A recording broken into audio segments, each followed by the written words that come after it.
کے بعد ہم نے تم کو معاف کر دیا تاکہ تم شکر کرو۔ اور جب ہم نے موسیٰ کو کتاب اور معجزے عنایت کیے تاکہ تم ہدایت حاصل کرو۔ اور جب موسیٰ نے اپنی قوم کے لوگوں سے کہا کہ بھائیو، تم نے بچڑے کو معبود ٹھہرانے میں اپنی جانوں پر ظلم کیا ہے، تو اپنے پیدا کرنے والے کے آگے توبہ کرو، پھر اپنوں کو قتل کرو، تمہارے خالق کے نزدیک تمہارے حق میں یہی بہتر ہے۔ پھر اس نے تمہارا قصور معاف کر دیا، وہ بے شک بڑا معاف کرنے والا ہے، بڑا مہربان ہے۔ اور جب تم نے موسیٰ سے کہا کہ موسیٰ، جب تک ہم اللہ کو سامنے نہ دیکھ لیں گے تم پر ایمان نہیں لائیں گے، تو تم کو بجلی نے آ گھیرا اور تم دیکھ رہے تھے۔ پھر موت آ جانے کے بعد ہم نے تم کو اثر نو زندہ کر دیا تاکہ احسان مانو۔ اور ہم نے بادل کا تم پر سایہ کیے رکھا اور تمہارے لیے من و سلوہ اتارتے رہے کہ جو پاکیزہ چیزیں ہم نے تم کو عطا فرمائی ہیں ان کو کھاؤ پیو، مگر تمہارے بزرگوں نے ان نعمتوں کی کچھ قدر نہ جانی اور وہ ہمارا کچھ نہیں بگاڑتے تھے بلکہ اپنا ہی نقصان کرتے تھے۔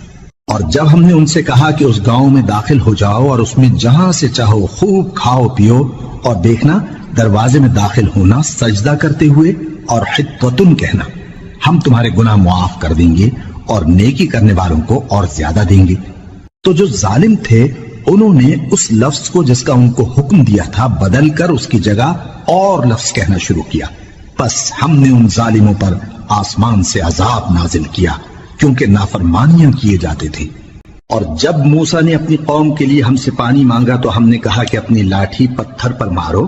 انہوں نے لاٹھی ماری تو اس میں سے 12 چشمے پھوٹ نکلے اور تمام لوگوں نے اپنا اپنا گھاٹ معلوم کر کے پانی پی لیا۔ ہم نے حکم دیا کہ اللہ کی عطا فرمائی ہوئی روزی کھاؤ اور پیو اور زمین میں فساد نہ کرتے پھرنا۔ اور جب تم نے کہا کہ موسیٰ ہم سے ایک ہی کھانے پر صبر نہیں ہو سکتا تو اپنے پروردگار سے دعا کیجئے کہ ترکاری اور ککڑی اور گیہوں اور مسور اور پیاز وغیرہ جو نباتات زمین سے اگتی ہیں ہمارے لیے پیدا کر دے۔ انہوں نے کہا کہ عمدہ چیزیں چھوڑ کر ان کے بدلے ناقص چیزیں کیوں چاہتے ہو؟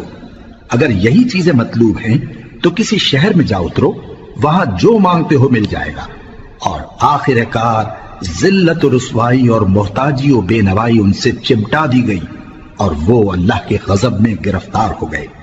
یہ اس لیے کہ وہ اللہ کی آیتوں سے انکار کرتے تھے اور اس کے نبیوں کو ناحق قتل کر دیتے تھے، یعنی اس لیے کہ نافرمانی کیے جاتے اور حد سے بڑھے جاتے تھے۔